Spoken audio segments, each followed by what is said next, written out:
წინა საახალწლო სამზადისი დედაქალაქში განსაკუთრებული ემოციით დაიწყო. პროგრამა სიყვარულით თქვენთვის. სწორედ იმ პატარების გასახარებლად შეიქმნა, ვისაც სადღესასწაულო სითბო ყველაზე მეტად სჭირდება. ღონისძიების მთავარი გმირები ამჯერად აფხაზეთიდან დევნილი განსაკუთრებული საჭიროების მქონე ბავშვები იყვნენ, რომლებისთვისაც საბავშვო სივრცეში თამაშობანა, სხვადასხვა გასართობი და შემეცნებითი აქტივობები მოეწყო. მთელი საქართველოს მასშტაბით 1000-მდე ბავშვს მივაკითხავთ, შევთავაზებთ წინა საახალწლოდ მრავალ საინტერესო ღონისძიებებს, გადავცემთ საჩუქრებს.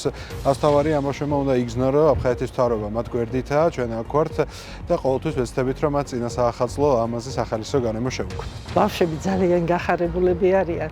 ჩემს ამას ძალიან უხარია, იმიტომ ცოტა ჩაკეტილი ბავშვია. ორგანიზატორებს, ყველა მოსამსახურე პერსონალს და მინდა რომ ძალიან ხშირად გაიმართოს ესეთი დღეები, იმიტომ რომ ბავშვებს ძალიან ნაკლიათ ეს ერთობა ბავშვებში აახლოვებს ურთიერთობას. ჩემი შვილი მონაწილეობს დღეს ამ პროექტში. ძალიან კარგი განწყობით არიან, ბედნიერები არიან, მხიარულობენ და უღრმესი მადლობა ორგანიზატორებს. პროექტი, რომელიც აფხაზეთის ავტონომიური რესპუბლიკის მთავრობის მხარდაჭერითა და კულტურის, სპორტის და ახალგაზრდულ საქმეთა სააგენტოს ორგანიზებით ხორციელდება, მხოლოდ თბილისით არ შემოიფარგლება.